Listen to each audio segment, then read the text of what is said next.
Hey y'all, I just thought I'd make another quick ass video again. Just random ramblings about life or whatever.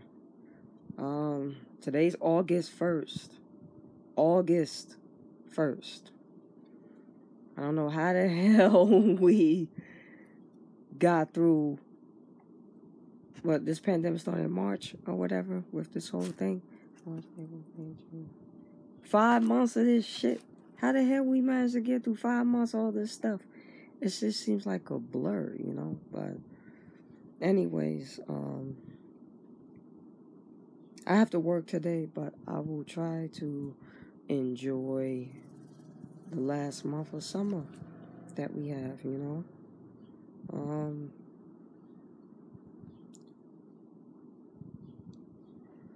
To be honest, it's just been a lot on my mind with a lot of things. And this virus kind of didn't really help matters, you know what I'm saying? It was just another straw that broke the camel's back, so to speak.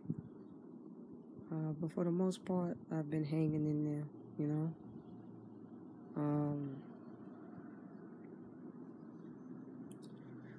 People have to understand that everybody has their own individual issues, and we shouldn't point fingers at people for having these faults, you know what I'm saying? We're human, and shit happens, you know what I'm saying? You never know what someone's going through. That's why you can't judge just like that, you know what I'm saying? Because you don't know people's internal and external struggles, you know? As for my reading, of course, I've shown you some of the books that I've picked up, you know, these past few months or whatever, you know, throughout this whole situation. I've been trying to catch up on my reading as much as I can. The irony was I didn't read as much when I was on vacation as I have been reading now that I'm back to work, which is kind of strange, but maybe it was a lot of personal things I had to do, I guess, you know, during my vacation time. But I have, I don't quite remember how much books I've been reading, but I've been reading a lot. And that book that I showed you, the Please Kill Me book, actually, I feel like I showed you that before. I probably have in a past video of mine, but I had the date wrong. I didn't get that in 2017. I got it 2016, which means I've been reading it on and off for the past 4 years. I started reading it around October 2016, and then I don't know, I guess I started reading other books at the same time, and I lost track of that one. That's why I kept reading it on and off. You see, I have a tendency of kind of biting off more than I can chew in a lot of things in life, and reading is one of them. Sometimes I'll read like 3 or 4 books at the same time and not finish any of them shits, or end up finishing maybe 1 out of the 4 or whatever the case is. And the other ones I end up abandoning or altogether, or I'll probably get reacquainted with them at a later time. And I gotta stop doing that, because that's why I have such a huge to-be-read pile, because I'm reading all these things at the same time and I'm not finishing them, and I'm messing myself up, you know? But anyways, I've been doing a lot of reading, you know, as usual. The only thing that's really been keeping me calm, besides the reading, is music. You know what I'm saying? If I didn't have my music, then, and my occasional films here and there, then I would go stir crazy. So,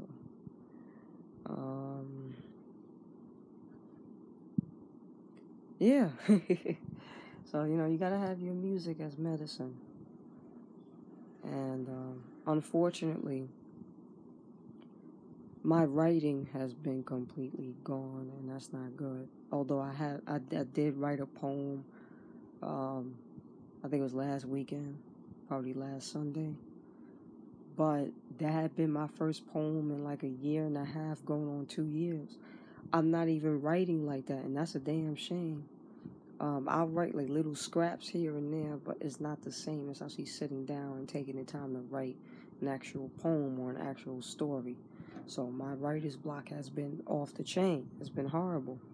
The irony about it all is that I have all these ideas in my head, but I either forget it, I don't write it down in time, or if I do write it down, it doesn't come out the way it was in my head in the first place. And so that ends up getting screwed up. So yeah, my writing, unfortunately, at this point is null and void, and that's not good.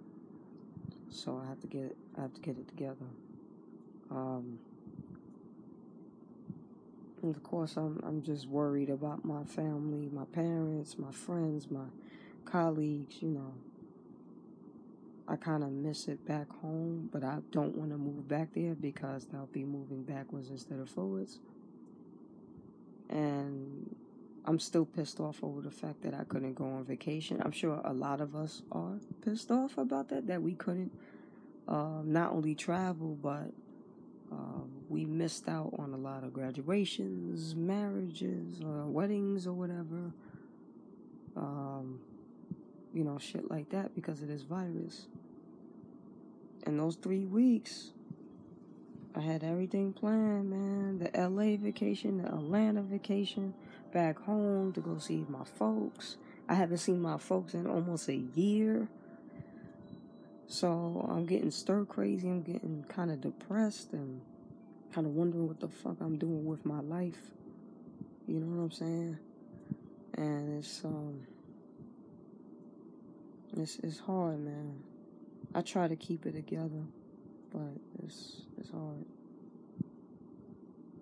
And I don't want to give too much away as far as my job is concerned, but it's hard taking care of people, and you see people suffering every day, and you try to relieve that suffering as much as you can, but you can only do so much, and it's hard seeing people go through things every day, and it can be frustrating dealing with different changes in the environment, working environment, living environment, etc., etc. And that's another thing with the news. I understand we have to watch the news and, stay informed of what's going on, but I'm being honest with you. I can't watch the news every day like that because it's too much for me mentally, and I feel like I'm getting like more and more depressed because the news is thrown in my face 24/7, and I can't do that. You know what I'm saying? That was another reason why I wanted to go on vacation, so I could, mentally get away from everything, from my problems and everybody else's problems, to be honest with you. And sometimes I question myself. I try to be a nice person, but I wonder, I feel guilty when I get angry at somebody, or when I get upset about something. I feel guilty because it's like, I feel like I don't have a right to feel like that, or I don't have the right to be angry at people that may or may not mean what they do, and things like that. I have to work on my miscellaneous emotions that I have. Lately, I've been getting angrier faster. I've been more quick to anger than I should be. It's because I'm very frustrated. As with all of us at this point, a lot of people are frustrated because, this virus fucked everything up. And specifically my vacation. I feel like if I had taken those 3 weeks successfully with all this traveling, I feel like I would have been a lot better. But like I said, in this case, it was out of my control. But if it was in my control, it would have been a whole nother story on top of everything else. Also, So I don't want to give too much away on my job, about my job, because you got to be careful, you know. But I've gotten close to a lot of people, and they passed away, and I don't take death well anyway, so it's hard to go to work or go anywhere else for that matter and hear, oh, so-and-so passed away yesterday, or so-and-so is in palliative care, or hospice as we call it. And, you know, you wonder. I know we all have to die, but that's another thing I have to work on, is my reaction to death. I'm not good at certain levels of pain, specifically emotional pain. Someone told me one time that I'm an empath, if I'm pronouncing it right, which means that I'm very empathetic, yes, but I'm empathetic to a fault, because I feel everybody else's pain too. Is going back to why I can't watch the news. I can't see that shit every day, because I will literally start crying, and I will literally get suicidal almost, because it's too much to see that every single day. I try to stay informed, so I will read the news every so often, but I can't see that shit every day. That's why I have to like mentally escape. And maybe running away from your problems or whatever, but I mean, you gotta do what you gotta do to protect your own psyche. It's not about everybody else sometimes. And I have to stop putting everybody else over myself, because I end up falling behind in my life that way. But anyways, this video's end up longer than I wanted it to be. On a side note, I had mentioned the movies I had saw recently, and the movies I wanted to see, and TV shows too. I will admit that I had slept very hard on Atlanta, and I remember when it first came out, I didn't give it as much attention as I should have.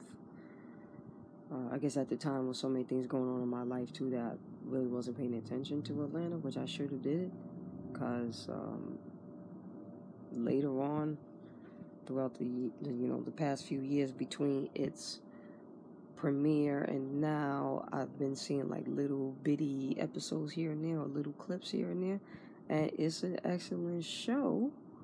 Some people may not understand it, and I think maybe that's the point of the show. Maybe that's the point that Donald Glover was aiming at, was to kind of make a show that you kind of don't understand unless you really are in that level of consciousness, or level of understanding and experience. But anyways, I was browsing the internet as usual, and I finally saw that Amazon had the 2 seasons on DVD. So I don't want to splurge, because I already splurged enough on top of bills and everything, so I have to be careful with my money, which I'm not, and that's another problem, but I'm gonna get into that later.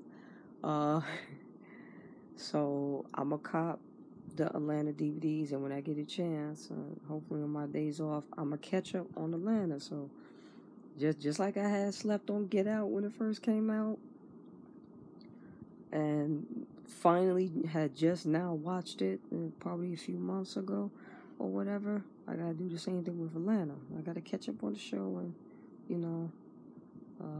get right to it. I'm glad I did jump on Insecure though when it had first came out, but I had lost track of Insecure, I think partly after the 2nd season, so I have to catch up. But I had heard that season 4, a lot of people was pissed off at Molly, and I had seen a few clips of season 4 and what Molly has been doing. Molly, get it together, sister. Get it together, because that's crazy. But it was kind of sad to see Issa and Molly fall out in the show, but that's growth. And unfortunately, I've been there. I've had friendships like that where, you know, shit happens and you end up falling out with each other, and it's painful. You know what I'm saying? Especially if it's a friend you've had for a long time, like a childhood friend or something.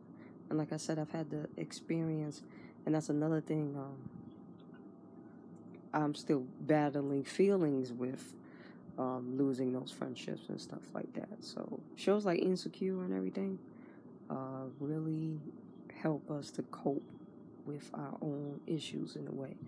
And I love the fact that recently, in the past few years, people have been embracing awkwardness more rather than shunning it. And specifically in Hollywood, like you see Issa Rae doing her thing, and she's unapologetically black, unapologetically awkward, and it is beautiful, man. You know what I'm saying? Because we don't see too much representation of us. Like, of course, we may see certain levels of representation for black people, but we don't see too much of the nerds or the bookworms or the alternative black people, like the black people that's into rock and roll, black people that's into punk and stuff like that. But places like Afropunk and, you know, shows like Insecure and Atlanta and you know, people like Pharrell, because Pharrell has been representing, you know,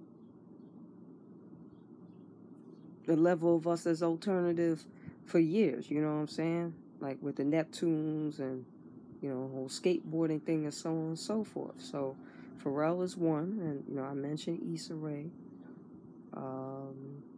Going back to Lakeith and going back to Ashton, they're unapologetically black too, unapologetically awkward too. So it's like it makes everyone else that's on that level feel better about themselves. I'm awkward. I'm weird. You know what I'm saying? I've dealt with not fitting in for years. You know what I'm saying? I've dealt with bullying, and that's another thing. I'm still dealing with the PTSD from my bullying experiences growing up. I mean, I was literally bullied until I was 20 years old, dude. So it's like, it's no joke. That bullying shit, that's another thing. That needs to stop already. Like, honestly, I feel like it should be a crime if you bullying people. You know what I'm saying? Because at the end of the day, who the hell makes you better than somebody else? Like, you picking on people to make yourself feel better. That's low, son. Like, nah. And I think that's why I have trust issues, because of the bullying situation. So, growing up and being told you don't fit in, being told you're not attractive enough, you're not cool enough, you're not rich enough, or whatever the case is, I've been there, yo. So when I see people that's been through what I've been through, representing us on screen, representing us in the music industry, representing us with literature, with, you know, different books and poems and, you know, TV shows and movies and albums and photography. I mean, even photography has been embracing it more. Although photography has more or less always leaned towards representation of things like that. But I feel like, I guess it was a different level of it. I don't know. But anyways, when I see that, it makes me feel a lot better, because it's like, okay, here's somebody that's very successful, that's gone through very similar experiences and is embracing it, and is beautiful, and everybody's accepting it, and no one's judging it as much now. You know what I'm saying? So that's another thing too. It's hard dealing with all of those, you know, my mom used to say when I was growing up, dealing with all those strikes against you. You know what I'm saying? But instead of crying about it, which I've been doing for years, unfortunately, it's time to stand up and embrace our differences. And if somebody doesn't accept you for who you are, fuck them, man. You know what I'm saying? Fuck them. Because at the end of the day, you are who you are for a reason. And you have to embrace that. That's the only way you're going to be happy. And I've already mentioned this before, but this is my philosophy now. In order to be happy, you got to piss people off. And if somebody don't like it, then they wasn't down with the get down from the get up. Okay? And that's facts. That's on God. You know what I'm saying? So, but I want to give a shout out to everybody that is going through what I went through, you know, feeling awkward, not fitting in, and feeling like because you're weird or because you're different from everybody else, you don't fit in. On the contrary, you actually have a better outlook in life than most people. At the end of the day, everybody's strange, if you think about it. If somebody was completely normal, that would be weird in itself. So the hypocrisy of society in that regard is very underwhelming, or overwhelming, rather, and very hypocritical and condescending. And I don't like that. Anyways, I just thought I'd throw that out there as usual. Maybe one day the world will be in a better place when people will not judge everybody as much as they do now, or have been doing. So yeah, it is what it is. Anyways, I'm gonna head on out because I gotta go to work later on, but I just thought I'd make this video since I was had some time to myself and had a little bit of time before leaving for work. You know, just don't let someone tell you because you're weird or you're not the typical image that society wants you to be. Fuck society. It's not about what people want for you. It's about what you want for you at the end of the day. Because you are the person that you face in the mirror every day. Not them. They have to face themselves in the mirror, not you. So you gotta do what you gotta do. You know what I'm saying? People are gonna have an opinion, whether you like it or not. I had to come to that realization myself. Fuck it, you know, just be happy. And to everybody that's ever experienced bullying, I've been there, man. It hurts. It's very painful. Sorry.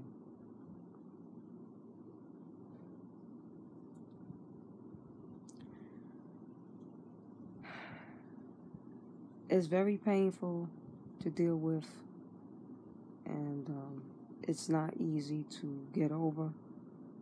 And I would never tell somebody to go get over something like that, because I still haven't gotten over it. But don't let that be your downfall. Use it as strength to do better in life. And even though you really don't have anything to prove to anybody but yourself, the sweetest revenge against motherfuckers like that is success. Because it's showing them that they did not win. That you ended up having the upper hand when it came to something like that. So don't let bullying hold you back from what you need to do and the person you need to be and should be in your life. And I have to work on that myself. So take it from somebody that's a work in progress, and you know, do what you gotta do.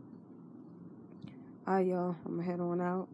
Thank you for listening to this rambling as usual. I'll